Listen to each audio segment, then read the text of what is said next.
ایک فوجی آپریشن کرنے کی کوشش کی جس کا نام تھا آپریشن ایگل کلا۔ یہ اس نے ہیلی کاپٹر بھیجے اپنے کمانڈوز کے، اور ان کو صحرا میں اترنا تھا، صحرا میں اتر کے انہیں پیدل جو ہے نا وہ مارچ کرتے ہوئے جا کے تو اس سفارت خانے سے اپنے لوگوں کو چھڑا کے لانا تھا۔ یہ انہوں نے سوچ سمجھ کے پینٹاگون میں بیٹھ کے یہ منصوبہ بنایا۔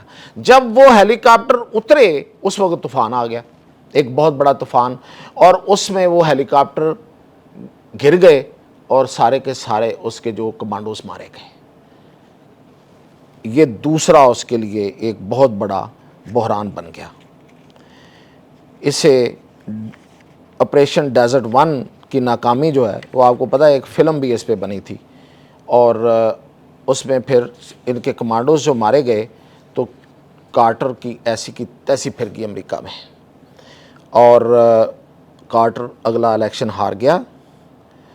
اور پھر ہوا کیا اس کے ساتھ جو سب سے برا ہوا وہ یہ ہوا کہ جب یہ الیکشن ہارا ہے اور جو اگلا بندہ الیکشن جو جیت رہا تھا وہ ریگن، جب وہ اقتدار میں آیا ہے تو اسی وقت ایران نے باقی لوگ رہا کر دیے۔ تو یہ تھا جمی کارٹر کا انجام۔ یہ ٹرمپ کو بار بار کلک کرتا تھا کہ میرے ساتھ بھی کہیں ایسا نہ ہو جائے، اور کہیں میرے ہوتے ہوئے اگر فوجی وہاں پہ مارے گئے تو یہ تو میں تو گیا۔ دوسرا جو اس کا تھا اس کے ذہن میں وہ تھا صدر ہوور کے دور میں۔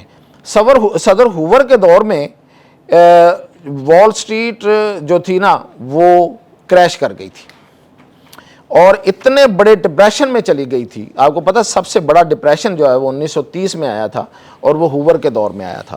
اور یہ جب مارکیٹ بالکل گر گئی اور امریکہ کا ستیہ ناش ہو گیا امریکی معیشت کا، تو اس میں پوری دنیا میں اس کا اثر ہوا تھا، اور بڑی دیر بعد جا کے امریکہ واپس آیا تھا۔ تو اس کو اس وقت جو ٹرمپ ہے اس کو یہ خطرہ تھا کہ میں اس جنگ میں اگر پھنس گیا، اور مجھ سے جو کہ خاصے اربوں روپے تو اس کے ابھی تک اربوں ڈالر تو اس کے خرچ ہو چکے نا، تو میرا کیا ہوگا، اس ملک کا کیا ہوگا؟ اگر اس ملک میں وہ والا دوبارہ سے، اور اس کی پیشگوئی معیشت دانوں نے کرنا شروع کر دی تھی کہ اس ملک میں بڑا معاشی بحران آنے والا ہے اگر یہ اس جنگ سے نہ نکلا، تو دوسرا خوف اس کو یہ تھا۔ تیسرا خوف جو تھا وہ تھا اس کو بش کا۔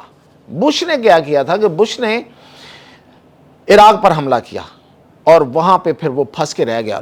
اس میں کوئی شک نہیں ہے کہ عراق پہ اس نے بہت تباہی کی ہے، بہت تباہی کی ہے، لیکن ٹریلینز آف روپے ڈالر اس کے وہاں خرچ ہوئے، ٹریلینز آف ڈالر۔ اور اس کے ساتھ ہی اس نے ایک نئی جنگ شروع کر دی افغانستان میں، اور افغانستان میں تو اس کو ایک دلے کا بھی فائدہ نہیں ہوا۔ وہاں سے تو چلو وہ پٹرول لے گیا ہے، تیل نکال کے لے گیا ہے عراق سے، لیکن افغانستان سے تو وہ پتھر بھی اٹھا کے نہیں لے جا سکا، یہاں تو ہے ہی پتھر۔ اور یہاں پہ جتنے لوگ اس کے ہزاروں لوگ اس کے افغانستان میں مرے، امریکہ کے فوجی اور غیر فوجی، تو یہ اس کو کہتے ہیں امریکہ کی تاریخ میں اینڈ لیس وارز۔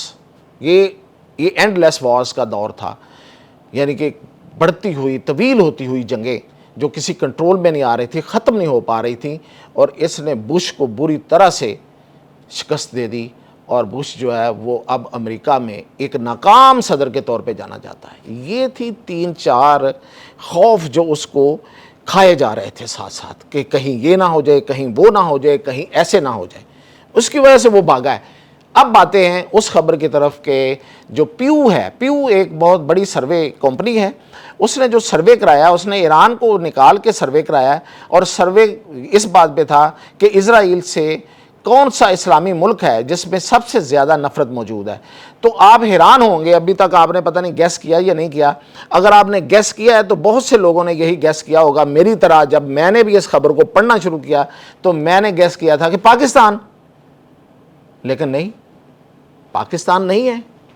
کیسا ہے؟ پاکستان دوسرے نمبر پہ ہے نفرت کرنے والوں میں، اور پہلے نمبر پہ ترکی ہے۔ وہاں پہ 97% لوگ جو ہیں وہ نفرت کرتے ہیں، اور پاکستان میں 95% لوگ نفرت کرتے ہیں۔ وہ جو 2% ان سے کم ہیں وہ کون ہے؟ یہ آپ جانیے، آپ نکالیے، آپ اس کا نتیجہ نکالیں گے، اور کمنٹس میں اپنے کمنٹس دیں گے. اجازت دیجیے.